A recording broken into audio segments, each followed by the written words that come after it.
All right, the Chicago Catholic League has long been known for producing elite talent, and next year is shaping up to be no different. In this episode, we're diving into one of the most exciting position groups heading into next season, and that's the wide receivers. We've got some explosive playmakers to sure-handed possession guys. The talent and depth at receiver across the league is as strong as ever. We'll break down the returning stars and some of the rising underclassmen and the impact of these athletes and what they could have on their team's success. Could this be one of the strongest wide receiver classes in the Chicago Catholic League we've seen in recent years? Let's find out. Hello, everyone, and welcome. We are the Varsity Voices, where we bring you information and insights on topics related to high school sports. And we are your go-to source for everything Chicago Catholic League football. Subscribe, follow, and like us on wherever you listen from. And I'm Joe Frevaletti, one of your hosts. Here with me is Dan Frevaletti, your other host. And today, I am excited to welcome Jenny Czerwonka, publisher for Deep Dish Football. Jenny, like us, is passionate about Illinois high school football and dedicated to providing the best coverage and analysis for football fans and student athletes all across the state of Illinois. Deep Dish Football is committed to helping young, talented athletes showcase their skills and connect with college programs. With a focus on recruiting, Deep Dish brings you the latest news, highlights, and insights from the world of Illinois high school football. Jenny, I'd like to welcome you to the Varsity Voices podcast. Hi, thank you guys for having me. You're welcome. And Jenny, before we jump into some of this, you know, one of the things that I love, I saw this on your website, but you talk about, or you mentioned there's a quote, every player has a story to tell. You know, what's the background there? You know, I believe Coach Pete came up with that when he was the publisher. And now, you know, I have the website and I loved it so much that I wanted to keep it because it's very true. Yeah. And tell our listeners kind of specifically what you do for different players, different organizations, different programs throughout the state of Illinois, especially regarding football. You know what? I was given the website about a year ago, the website, the platform. So really, I've been interviewing kids, doing a little bit of write-up on kids, and, you know, just trying to share their story, share their highlights, share any accolades they receive. All right, great. One of the things Dan and I have been talking about over the course of the last couple of weeks and really kind of after the season ended is the wide receiver position within the Chicago Catholic League. Dan, I know, you know, we've talked about how important the position is, as well as how talented some of the players are at that position. And really, it's kind of the high-profile position at this point within the Chicago Catholic League. Yeah, it is. You know, we've talked a lot about things filtering down from college or the NFL to college to high school. And you know, position focus is no different. And I think when you research this, when you see the evolution of high school football and the Catholic League and all over the state of Illinois, just how great the position of wide receiver is. It is, I think back in the day, Joe and Jenny, when we were doing this, you know, it was about running backs, right? And running backs were the guys that could play anywhere. I remember Randy Walker from Northwestern saying he would recruit a lot of running backs because you could put them at different positions. And I feel like, I feel like wide receiver is now that where you see every body type. You see guys who are physically, you know, imposing to guys who are super fast. And it is critical that these guys get the football, and they have become the highlighted position in high school. And nowhere do we see that more than in the Chicago Catholic League. And it is evident when you look at, you know, what great players just graduated or just finished up their high school career, and then look and see who's filling those shoes. You know, there's no drop off at all. It is just a loaded position. No, I said to your point about, you know, mirroring the college, the quarterback position itself is evolving, right? So many, Oh yeah. it's becoming such a passing game, and there's been so much talent at the quarterback. Passing the game has been insane. So then, yeah, that's building the receiver as well. Yeah, we talk about the quarterbacks, as well as just how many good ones there are across the state, and I think Illinois has a number of quarterbacks that, between this year and next year, you're going to see more Division I quarterbacks than at any point in the last 30 years, and you see they're well prepared. They are a focal point of the game. So yeah, you've got to have these great players to throw to. Yeah, the quarterbacks are so talented. We saw that this past year, and I'm sure that's going to continue into next year.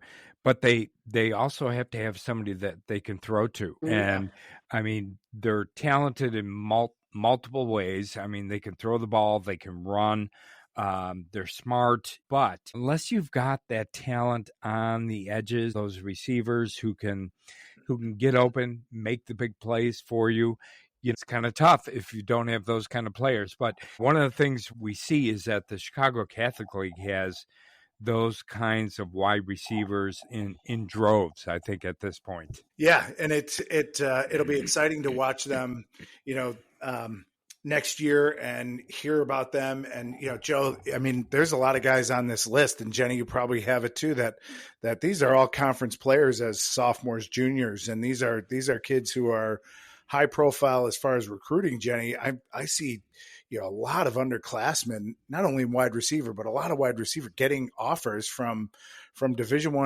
and FBS schools. And so it's really something to see. And you can see that there's a lot of focus on it. Yes, for sure. Yeah. So let's talk about some of those. So let's start with, let's see, the Blue Division, and we'll start right at the top in Mount Carmel. So we've got, from a standpoint of the wide receivers who are coming back and who are going to make a significant impact next year, the two top names right here are Quentin Burrell and Marshawn Thornton. I'm not sure if there's anybody beyond them, but I'm sure that these are the two, Jenny, that Mount Carmel is going to be relying on next year. Yes. And, Marshawn, he's a freshman. He was brought up week 4, I believe, when we played Brother Rice and Jack Elliott was injured. So we brought Marshawn up to give him another, to give Dowling, the backup quarterback, another receiver. But both Marshawn and Quentin are phenomenal. Quentin has played on varsity the entire sophomore year. Both of those two, their first offer was to Michigan. Yeah, amazing. Quentin Burrell has already broken the school record for season receiving yards. Yeah, and he's only going to be Quentin is only going to be a junior next year, right? Yes. And you've got Marshawn, who's only going to be a sophomore as well. Hopefully, they've got somebody who can get him the ball next year, Jenny. Yeah, I think we'll be okay. Yeah, we will. Yeah, they're not lacking, right? They're not lacking for talent. They're pretty loaded. I also saw someone named Jamari Brown. I don't know if you guys saw, if that's a Mount Carmel. Sometimes you don't know if you're looking at the right thing, but it looks like he goes to Mount Carmel, but he is a 2026, so he's a junior. And they're we all know that maybe there's transfers as well. So I'm not sure if that's another one to add to the list or not, but it is someone I came across during some of the research. Yeah, and did you see what year he was, Dan? He's a junior. He's a junior. Yeah. So it looked like I'm looking at his X page now, and Caravan Football. So it looks like that he's got an offer from Toledo. So I think it's the same. There's nothing, I couldn't find anything. The roster wasn't totally didn't tell me anything. So just something to keep an eye on as well. Yeah. One of the things I find interesting, and Jenny, you may find this interesting as well, but a lot of the players, and doing some of the research as far as looking at some of the wide receivers, I'll see names, I'll see clips, and then I'll see offers. I think I didn't talk about them or mention them all year this past year. So, I mean, the talent level is just so deep in the Chicago Catholic League, especially at this position, that some of the guys kind of get lost over the course of the season, but they're really talented and are probably going to make a big impact coming up in this next season. Yeah, it is. I think the kids so much they're getting recognized more, in the off season. Sometimes, they've had a good season showcases, or their coach recommends when they come, but maybe they weren't impactful that last season because there's been so much other talent. I can tell you, whenever a coach comes in, they've pretty much every offer that Marshawn has, Quentin has as well. They both have SEC, Big Ten. I mean, there's like 14 offers. Yeah, I find it pretty amazing, especially regarding Marshawn. Now, I saw Quentin. We watched him play all year, and he's outstanding. I think everybody knows that. Marshawn, I think they kind of plugged him in halfway through the year or so, and he just kind of exploded. You can tell watching him on tape. He's an outstanding talent, but I do find it interesting that some of the big-time programs, like you mentioned, Michigan, are already offering him as a freshman going into his sophomore year. Yeah, I mean, he's even got Mizzou, Vanderbilt. I mean, I feel like across the board, since I've been a fan, I've never seen the recruiting at the level it is right now, this early. There's, Brother Rice and Loyola both have a freshman wide receiver that is equally highly recruited. Maybe not 14 offers, but yes, very highly recruited. Yeah, and by the time they get to their junior year, I mean, they're probably going to have an offer from just about every school out there in the country. Yeah. So you mentioned Brother Rice. Who's the wide receiver at Brother Rice that's also getting all this attention? So that's Cam McGee. He's like 6'3". He's honestly an athlete all around. He could probably play any position. Joe, I watched some film on Cam McGee, and Jenny's spot on. He's really good at wide receiver, but he is a really physical player that really likes to mix it up. He played defensive end, on defense, so not one to shy away from contact or physicality. You can see he runs really hard. It'll be interesting to see how much he grows, to see if he sticks at wide receiver or if maybe he develops more on the defensive side of the ball. But he's really physical, especially for a freshman. He's 6'3", but his wingspan is 6'7". Really? Yeah. He's got great measurables. And, I think all that feeds into what we're talking about. And Jenny, maybe why we're seeing this recruiting so early, because they can go to exposure camps. All their measurables are out there. They have video. They're all on Huddle and X and everything else out there. So it just might be availability. These coaches see them and they can say, by someone like Cam or Marshawn, they're not going to get any smaller. They typically don't get slower. So exactly, they're usually only growing and picking up their speed. Also at Brother Rice, there's a freshman, Gavin Helpingstein. He's from Indiana. I watched 3 games, and I probably was so focused on Cam that I probably didn't notice Gavin as much, but Prep Zone Indiana actually ranked him the number 1 wide receiver in the freshman class for Indiana.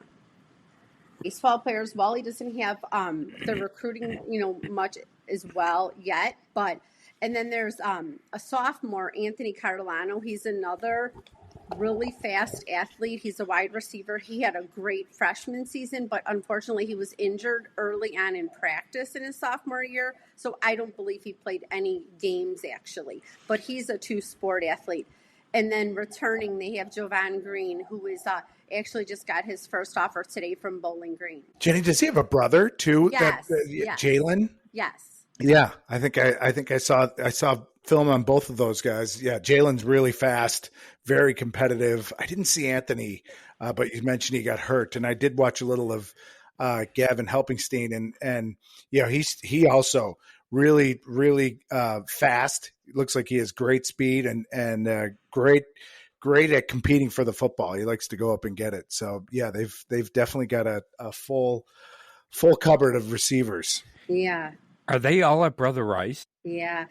I actually was at a lot of freshman games for the Catholic League, and I will say pound for pound, Brother Rice probably had the most talent. Carmel definitely as well, but with two of their freshmen moving up to varsity, maybe it didn't notice as much, but also Providence. So those three had tons of talent. Yeah. So, speaking of Providence, Jenny, I know last year they didn't have quite the year that they wanted, obviously, but you could just see the talent that was on that team. Now, not sure how many of it was, or how many of the players were underclassmen, but Dan and I, in doing some of our Friday Night Blitz and watching some of the games, we thought, boy, they have got some real talent here. And I'm trying to remember the name of the wide receiver who I think might have been a sophomore. Is it Curtis Stubbs? Yes. Yeah, yes. He got honorable mention for the Catholic League for, all conference. Yeah, Joe, watch a little Curtis today. He is every bit 6'3", long strider, really good hands. He's another guy that as he continues to grow could also maybe develop into someone who's a really dangerous tight end. I don't know. You don't really know how they're going to grow or where they're going to focus, but he definitely has that type of size already, and certainly could grow into a tight end position. The other one that Coach Plants was really talking highly about is Xavier Coleman. Right. That was now Xavier. He got a little varsity playing time this year, right? Mm-hmm. Yeah, he's a junior. Yeah, I think, he's right? 26. Yeah. Another high level player, big, fast, really good hands, great body control. I think he plays like a high level recruit, Jenny. I don't know what type of interest he's getting, if there's information out there yet on Xavier, but boy, he really, really looks the part of a big time receiver. Yeah, I think right now he's doing a couple junior days, things like that, but he'll probably be picking up soon. All right, good. Dan, when you and I were talking about this episode earlier in the week, you mentioned something you saw, maybe it was on X, and it was a receiver from Loyola. I don't know if he was an incoming freshman or a freshman at this point. He's a current freshman. Yeah, who is that? And Jenny, I'll throw that one over to you. Yeah. Okay, so that's Jordan McKinley. He picked up a first offer from Nebraska. He's probably another like Cam, an athlete, but he's I'm sure you saw the clip as well from the showcase he did, and he had that catch that was just like an ESPN highlight catch. Yeah, one-handed catch where he snagged it out of the air. Yes. I mean, unbelievable. A man against boys, right? That's what it looked like to me. Yeah, it sent me down a rabbit hole too, because I thought there is no way that this is a freshman, playing like this and going up and getting the football like that. And sure enough, that is, and the fact that he wasn't. I mean, Loyola had a great receiving core, but gosh, how you could keep him down is unreal. And just kind of a testament to the talent that they have at Loyola. Yes. Yeah. Anybody else there, Jenny, at Loyola? You know what? I really think they graduated a lot. They did. Yeah. And I think he's going to be the name we hear the most of. Yeah. Yeah, they're definitely a team that I think is, even though they're going to be talented and be right there probably, but they're definitely a team to me that I feel like has got to reload for next year. Yeah. And even their freshman team wasn't as strong as it's been in years past, but obviously their coaching staff is second to none, so they're going to figure it out. Still, yep. That's a great way to put it. They will definitely figure it out. Yeah. So, some of the other teams, and I'm thinking about some of the players this year who made a huge impact and are coming back next year. One of these schools or teams, that I think about is Nazareth. Oh, yeah. Yeah. And they've got, who do they have coming back, especially at the wide receiver position? They have Jake Sistoni, who is really, really fun to watch. And he actually picked up his first offer today to Illinois State. He had over 1,000 receiving yards. He's he's good. And then there's that Trenton Walker, and both of them. Outstanding. And it's also such a reflection. I think Logan Malachek is one of the quarterbacks that is probably receives every kudos he gets. And that combination was great. I'm not really sure who's coming in at quarterback after Logan, but I know Trenton and Jake will keep going. Yeah, Joe. They were both on our, both on the, all dog team. So this year, were. So as juniors, I mean, they had highlight filled years and definitely proved themselves as juniors. It's great to hear that Jake Sestoni got an offer today. So that's always exciting. Yeah, because they're great players. Trenton Walker, he actually received All-State as a junior, and that's very rare.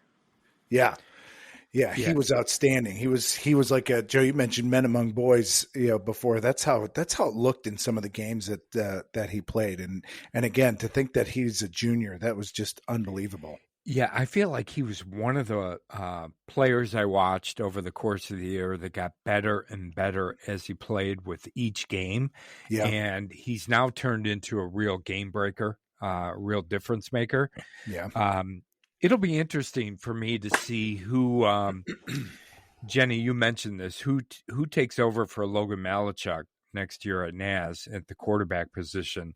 Because, one of the things when we're talking about these wide receivers, I'm thinking, these guys are so talented. Who's going to get them the ball next year? So I'll be interested to see who ends up getting that quarterback position at NAS. Yeah, that'll be interesting and definitely something that we'll have to maybe have Coach Racky on and talk about in the summer, Joe. Yeah, for sure. We'll have him on, and I don't know. I don't know if he'll give us any secrets. Maybe he's keeping it as a secret or whatever, but we'll see. We'll get him on. Dan, you mentioned talking to Coach New at Bennett, and we know they've got Luke Doyle, right, who had an outstanding season. He's coming back for his senior season. Who else do they have coming up that they're going to be relying on, you think? Yeah. Well, you mentioned Luke Doyle, a member of the all dog team. So he's back. So they're in really good spot with him. They've got some young players, Joe. They had a really good freshman class for the first time in a few years. So I know that there are two freshman receivers they're really excited about. One, the first one is Giovanni Sanderlin. And watching a little film, he's 6 foot. And very smooth, 183, really good athlete, and started playing, I think, in either in 8th grade or freshman. So he's one of those players you watch and he just gets better with each practice, Coach New said. And he's also a big physical player. So Coach New is counting on him at Bennett next year for sure. Jenny, I don't know if you have any other ads or anything else on that. Luke was the main one I had. Yeah. Luca. Okay. And Luke, Dan, you and I have a little bit of history with Luca, right? Yeah. We, Jenny, Dan and I were coaches at Bennett Academy, and the latest class that we coached was the freshman a couple of years ago. So, oh, wow. Yeah. So Luca was one of the guys on our team that you could see it. Even at the freshman level, he was a little bit raw, but he's got great speed, Okay. Good hands, and works extremely hard. So I think you're probably going to see some really good things out of him coming up in the next couple of years. Yeah, one to watch for sure. Yeah, for sure. Let's move to IC.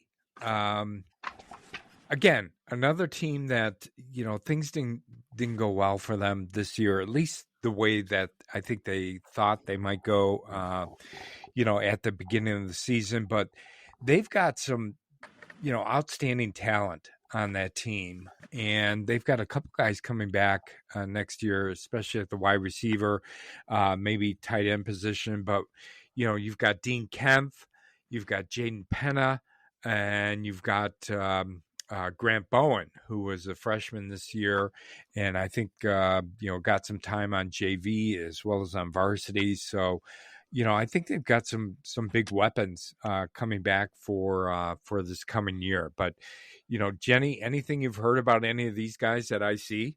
I had Dean Kemp, who was all conference. He's a two-sport. He's a lacrosse player as well. He was all conference his junior year. And then I had Grant Bowen, who's a freshman. He's a football player, basketball, and he did see some time as a freshman on varsity.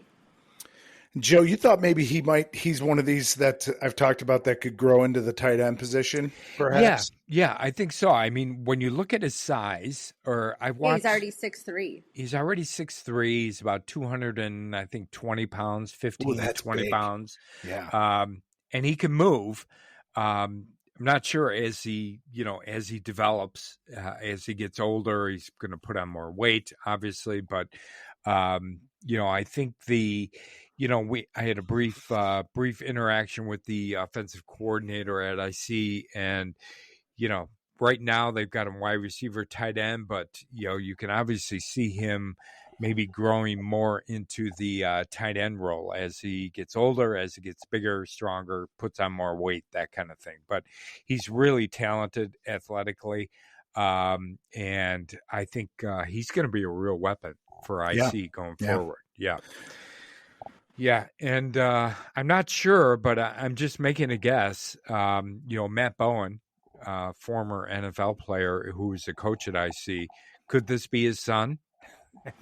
I would guess that's a pretty good guess. Pretty good guess, you think? Guess on a guess, yeah. My guess at your guess is that it's a good guess. Right. Yeah. So good bloodlines then. Yeah. Never hurts. Never hurts. No, never hurts for sure. Let's go to the other team, and that I was looking at, and we got some feedback from Coach Battaglia at Fenwick regarding some of the players he's looking at or counting on or hoping to count on for this upcoming season, and that's Raphael Stewart, who started last year as a junior. I think he had 5 touchdowns, but really showed some good flashes. And I think, Coach Battaglia is going to be relying on him next year, as well as Miles Montgomery, wide receiver. Now, they didn't use him as much in the wide receiver role from what I could tell, but, he's kick returner, punt returner. I think he's pretty electric player. He's got a lot of speed. He's not huge. I think he's still growing, obviously, but those are 2 players at Fenwick that I think they're going to be relying on big time, especially at the wide receiver position. Yeah, they have, and when you say Miles is a good returner, we love to highlight the returners and as athletes, and I think he had touchdowns receiving, kickoff return, and a punt return. It may have been all that. The 3 may be 1 each, but still that shows a really dangerous player. Oh yeah. Yeah. Okay. Well, good. I think again, they've got I'm trying to, the name of their quarterback is escaping me. That played a little bit this year. Javon Walker? No. It's Jamin Williams. Jamin Williams. Gosh yes. darn it. Yep. Yeah. So, he seemed to be able to throw the ball real well. He's going to develop as well as a quarterback. So he's going to have some weapons on the outside here that hopefully they can get the ball to. Yeah. Yeah. Let's go to St. Francis. They're loaded. Yeah. They are loaded. And, obviously another team where maybe didn't quite go the way they wanted it to this year. But they are loaded with talent, especially at the wide receiver position. We could, start with Zach Washington, right? He's already picked up, I don't know, how many offers has he picked up from Power? He has a lot. I wrote them all down. He probably has close to 20, and he actually has got the 3-star ranking now. Yeah. Yeah, well, he's an electric player. You know, whether it's in the return game, whether you hand him the football or throw him the football, he is absolutely electric, and it's the best way to describe him. You know, but they, you know, Joe, they also have, you know, the name we always struggle with, right? Dario Milivojevic, and he's a junior. His brother was a quarterback last year, who's now at Michigan State, and he's another, you know, great athlete, really nice receiver. Had a really strong junior year, so he's another one. And then we talked about this player a lot during the season, and that was Tanner Glock. You know, he's a feisty player, really plays hard, both sides of the football, made a lot of big plays for St. Francis. So he's definitely one to watch. You know, next year we'll see how they you know, distribute the football and find a way to get all these weapons touches. Yeah, and Jenny, any other people that were missing at St. Francis? You know what? Zach and Dario were the two that I highlighted. They were both all conference, and Zach's another one that was all state as a junior. Yeah, and I mean, does the name Ian Willis ring a bell at all? Dan, you know what? I Jenny? don't know too much about him. Yeah, because that was another name I saw in going through some of the wide receivers that were at St. Francis. You know, I think he had some time this year. Yeah. You know, I actually think he might have been IHS FCA All State as well. So that's what I mean. That's what I mean for him and the other one that actually all state from the coaches as a junior, and that's really not too often. Yeah, no, right. that bodes well for St. Francis. They're going to be they're you know, with their quarterback Brady Palmer coming back. You know, they are like we said, they're loaded. They had a ton of juniors get significant minutes and account for a lot of their offense and defense. So St. Francis is going to be one to watch next year. I actually think that a lot of people underrated them last year. I think they were pretty good.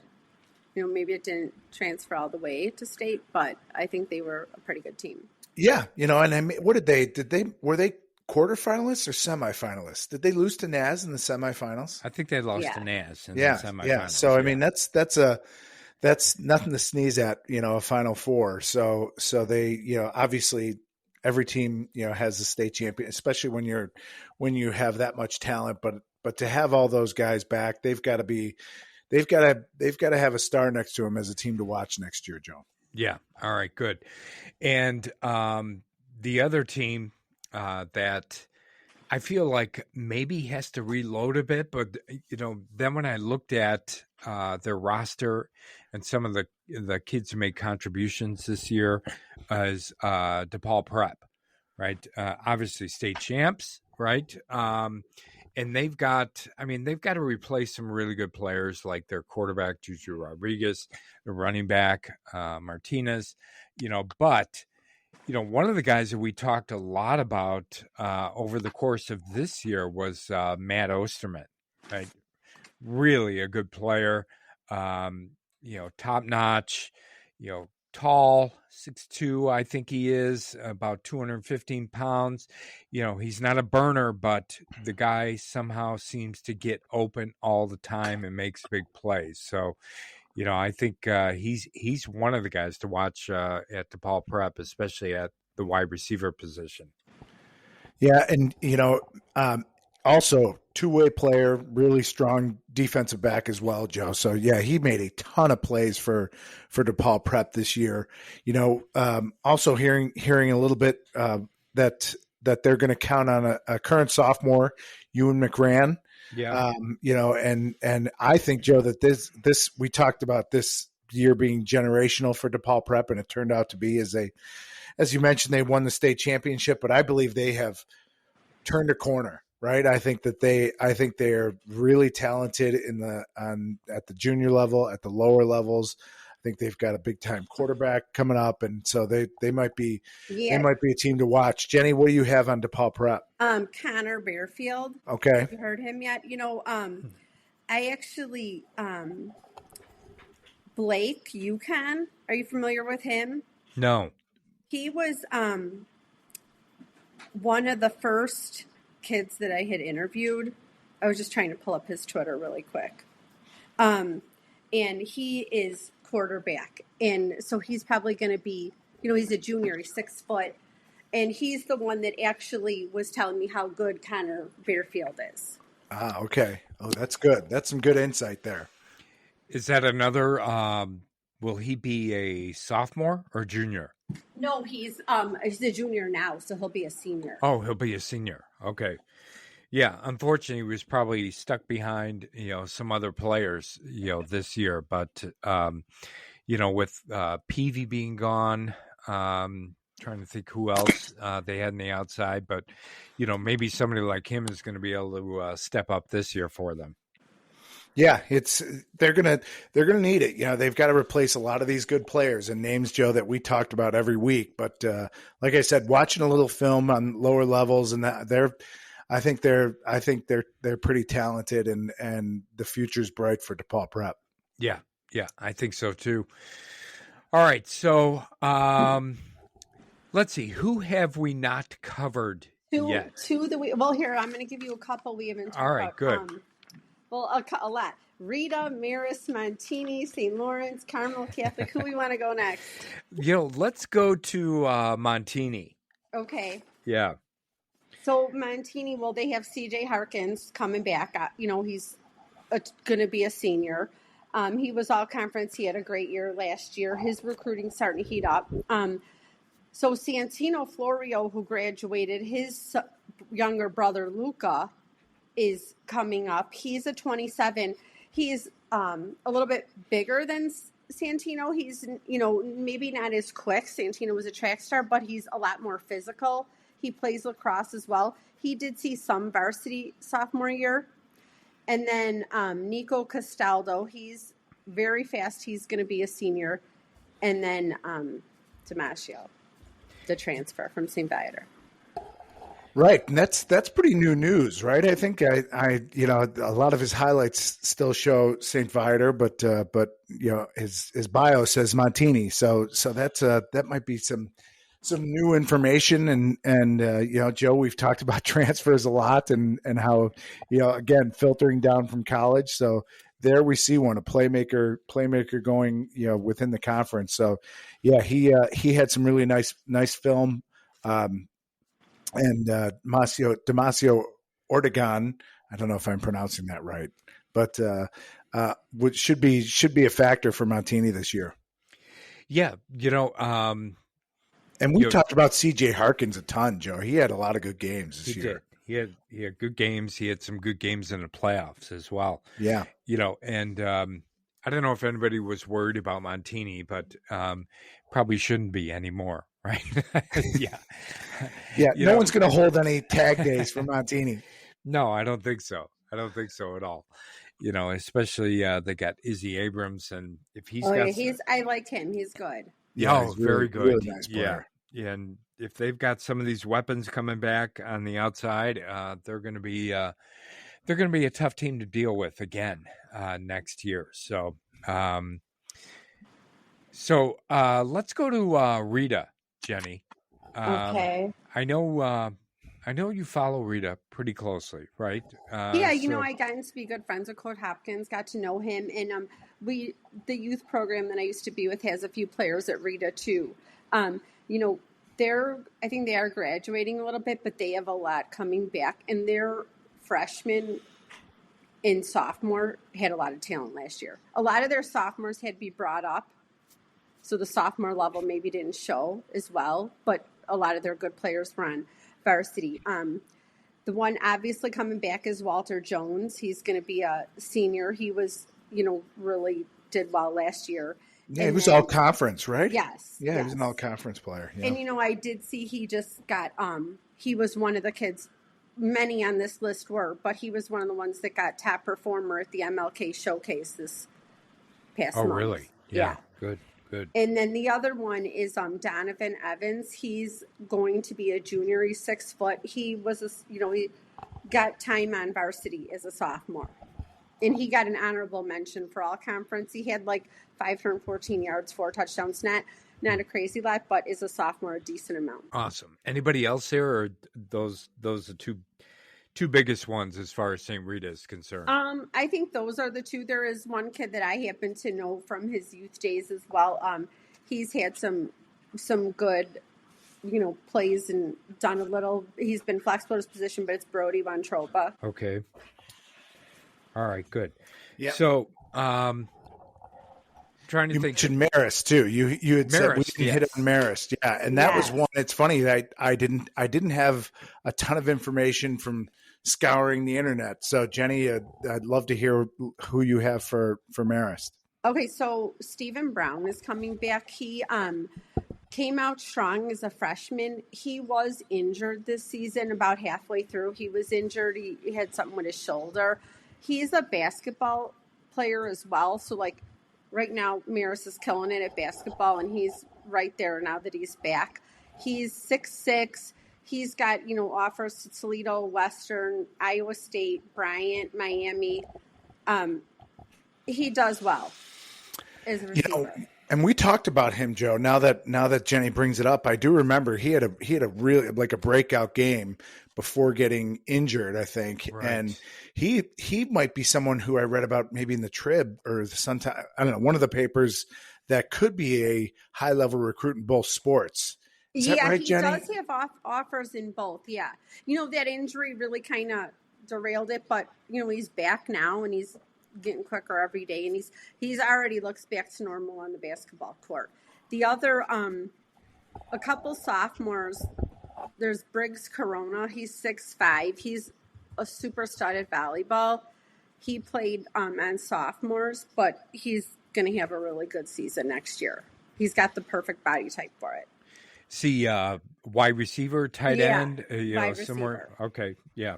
And if it wasn't for volleyball, he would probably put on a lot more weight. But he's got that height. 6'6" is crazy.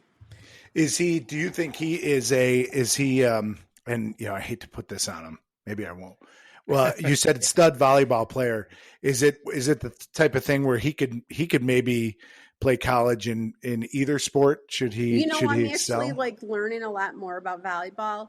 Yeah. And I think he could, because he's definitely got the power and the height. I haven't seen him play a game this year yet, but I did last year. Yeah. If it came down to would he choose, I really not sure yet which direction he would go. Right. But great kid. He's real mature. He's good. And of course, obviously, he's got the measurables. The other two sophomores that were mentioned were Marty Donahue and Connor Hunt. Connor Hunt's more of an athlete. He had a great sophomore season. I don't really have any too many numbers on them, but they were both mentioned to me. And then there is a freshman who did very, very well. He's actually starting on the sophomore basketball team, but his name's Jeremy Nash. His dad was, he's a Hall of Fame basketball player for Marist and played at Northwestern, but he's great athlete, and he had a really good freshman season. Yeah, are any more of these guys 6'5"? Because I was thinking Stephen Brown and Briggs Corona is 6'6" and 6'5". I thought, oh my God. I know. Last year they had Stephen and they had obviously Brad and then Achilles Anderson. And, Achilles is on the basketball team and he tore his ACL. And I saw the basketball coach. He goes, does it always have to be the tall guy getting injured? You take the right team. Right. Exactly. Yeah. All right, so that's Marist. Any teams we haven't covered that you've got? You know what? Really quick, who else is going to Marist is who was all conference at St. Lawrence is Aiden Ginn. I don't know if it's Ginn or Ginn, Ginn. Oh, I saw that. I did see that. Transfer from Lawrence he was really, really good at St. Lawrence. He had a great season, and he is at Marist. I think that Marist graduated, a lot of talent, but I think Coach Fitz was getting his feeding, and I think he's going to do well next year. It sure seems like it. Yeah. I've got I've been writing down names here for the different schools and that. And 1, 2, 3, 4, 5, You know what? 6. I have a couple more I just want to bring up, Freddie. Yeah, bring them Yeah, up. I please. want to hear it. Yeah. Well, Yeah, because we and didn't then touch I on do St. want to Lawrence. touch on Leo and De La Salle just because Oh. they don't get a lot of love, and obviously De La Salle with what they went through last year.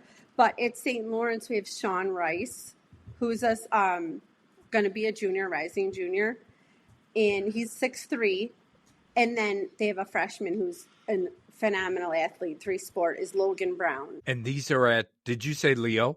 No, I'm sorry. I want to get to Leo, but these are at St. Lawrence. Oh, right. Okay. And Sean Rice is a sophomore? Yeah. And he did play as varsity. I mean, he did play varsity, yeah. Okay. And then Carmel Catholic, Kai Owens, he played, varsity. He's a junior. He's going to be a senior. He's definitely got a lot more potential. You said that he's at Carmel Catholic? Yeah, Carmel Catholic, yeah. Yeah. Okay.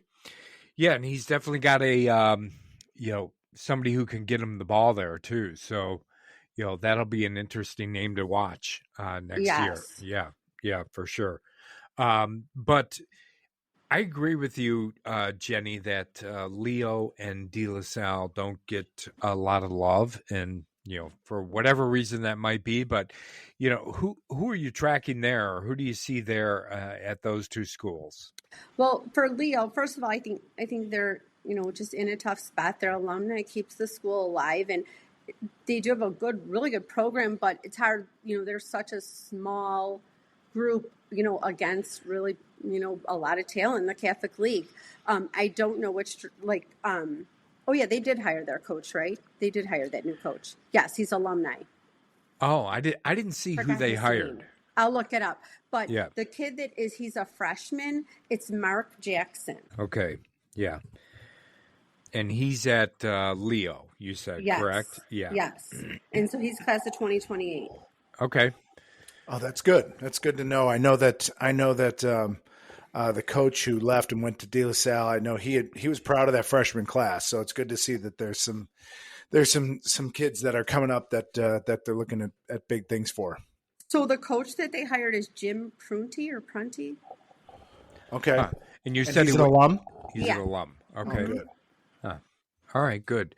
Yeah, we really enjoyed our conversation. We interviewed Coach Stevenson. Yes. Yeah, he's a great guy. Yeah. And I'm not sure everything that transpired in the background, why he ended up at De La Salle, but really liked him. He was really leaning into the whole history of Leo and the alumni. And, it seemed like he had a really good thing kind of started there. So hopefully this new coach that they brought in can kind of continue that going forward. Yeah.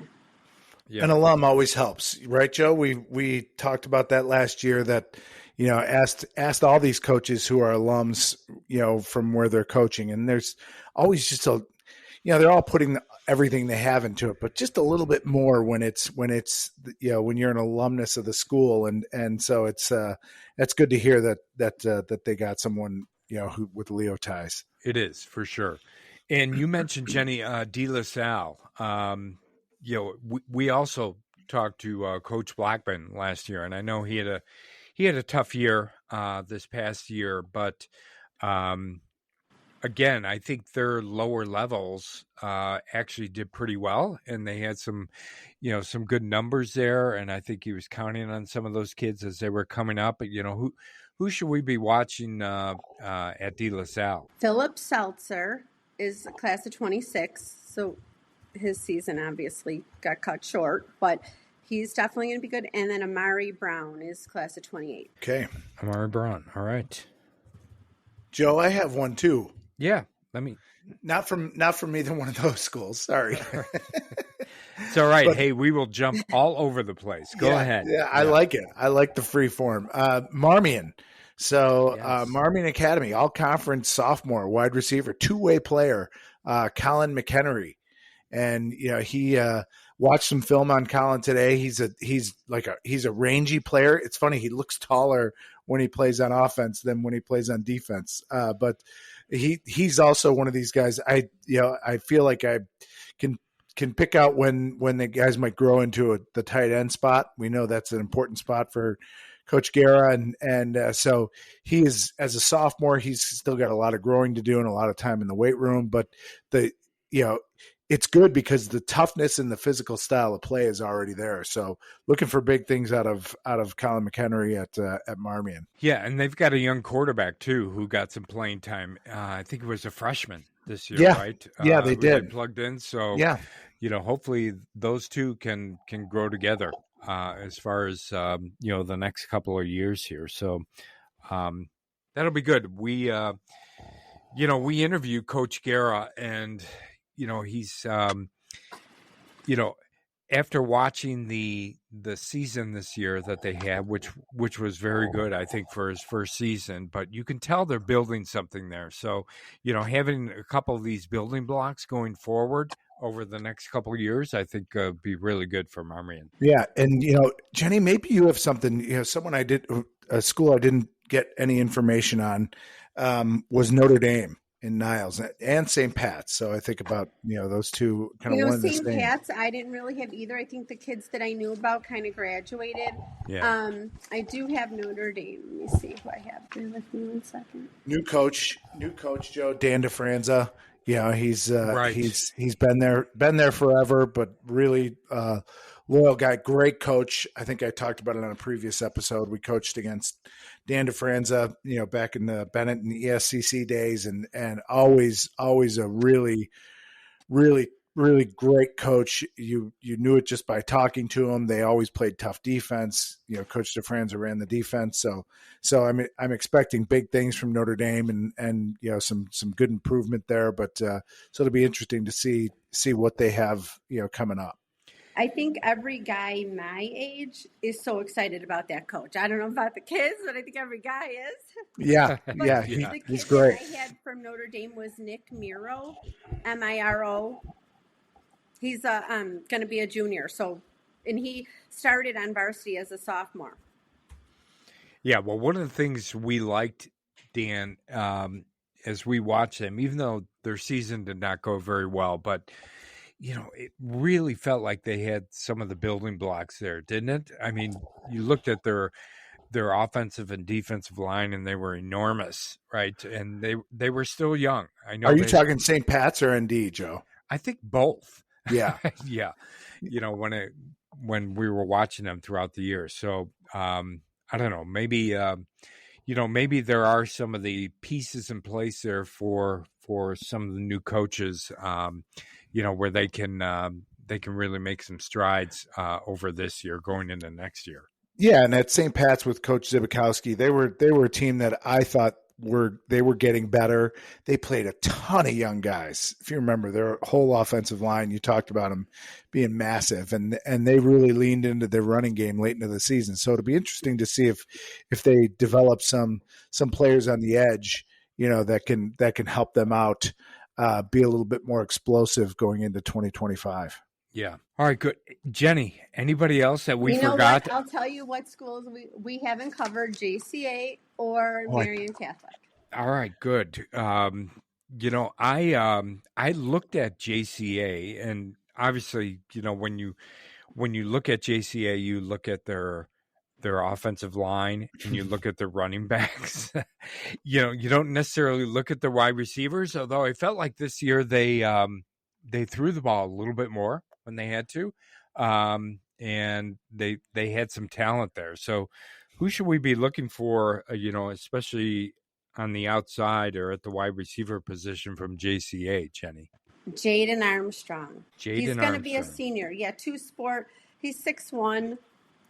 He played some last year, maybe not a lot, but they do a lot of the run game, right? Yes. Yeah, I had him on my list too, Joe. Yeah, 13 catches, 221 yards, 3 or 4 touchdowns, really good athleticism, super tough. The toughness jumps off the film, not afraid to go over the middle. So he's a great fit. Joliet Catholic traditionally has used the pass as a surprise. And so he's a really good one for that. Cause he is a guy that if you're not ready to cover him, you're not going to catch him. So they, I look for big things, as they can continue to evolve. They went some more, when you watch Jaden's film, they're in spread sets, they're in trips, so they do have it. They do have it in the offense. They've got it in their book, their offensive they do playbook. have it. But it'll be interesting to see how he develops, because he's a good athlete. Yeah, well, especially too because I'm sure they've got some guys ready to step up at the running back position, but they're losing some big time players. At the running back position. So, maybe they're going to have to evolve, and Jaden Armstrong will be a big part of what they're doing going forward. We'll see. Yeah. And then Marion Catholic. Marion Catholic. Yeah, Marion the Catholic. last kid I have is I think it's Jazaris is how you pronounce it. Mackmore. He's 6'3". He's a 3-sport athlete. And is he a sophomore or junior? Yeah, he's a sophomore. He'll be a junior. He'll be a junior. Yeah, and they got him plugged in at wide receiver, Jenny. Yeah. Yeah. Okay. Yeah, it was. I don't know what happened to Marion Catholic this year, but they could really benefit from some kids stepping up right at some key positions, because I know they've got talent there. It's just a matter of really kind of putting it all together, I think. But it's good to hear that they've got somebody on the an up and coming player here at the wide receiver position, because that can only benefit them going forward. Yeah. Well, and each team, Joe, has people represented on this list. So, the red division will be interesting to watch, just like all the divisions within the league. So it'll be nice to see how some of these guys, develop and turn into guys that we're talking about on a weekly basis, during the season. Right. Yeah. It's one of the more exciting things or funner things to do in regards to, our podcast and covering the Chicago Catholic League, because, we probably are a little bit deeper into this, and you are too, Jenny, than a lot of the casual fans are, but, for us to be able to, get some of these names, look at some of these kids who are up and coming, and then be able to watch them over the course of the next year and the next 2 years and see, how they really develop. For me, that's one of my favorite things about covering the, Chicago Catholic League and some of these players. Yeah, it'll be a lot of fun. Yeah, a lot of fun. Yeah. That's especially with me, like that I was with the majority of the kids in high school right now that I saw at the youth days. So that's just seeing the progression is awesome. Yeah. It goes by fast too, right? Yeah. Yeah. Because I just watched Jack Elliott and John McAuliffe and all them, and it just has, now I'm like, they're leaving. Yeah. Right. Yeah. Time marches on. Yeah, it does. It does. And I always thought, Joe and I both have kids who are gone from high school. So I always tell people high school went so fast for my kids. You kind of point to it when they're little and you're like, we're going to need this in high school. You're going to have to do that. And then boom, it's over. And it's like, oh, now what do we got? Yeah. Right. What are we going to do now? We'll do a podcast. How about that? There you go. Yeah. There you go. Yeah. All right. Well, Jenny, I really appreciate you coming on and talking with us. And, we've been here an hour and we've only covered the wide receivers. We'd love to have you come back for some future episodes, and we can cover some of the other positions for the schools. Would love to have your input on that. So you're welcome anytime, Jenny, to come back and talk with us. Yeah. Yeah. It was a lot of fun. It was. It was. And again, Jenny is from Deep Dish Football. You can follow her or get additional information on Deep Dish Football at www.deepdishfootball.com, on X at DeepDishFB, or Jenny directly at JennyCZ27. Is that right, Jenny? Mm-hmm. Yep, that's it. On X? All right, good. Well, as always, we appreciate everybody listening, and we will, look forward to talking with you soon. And thank you for listening. Thank you guys.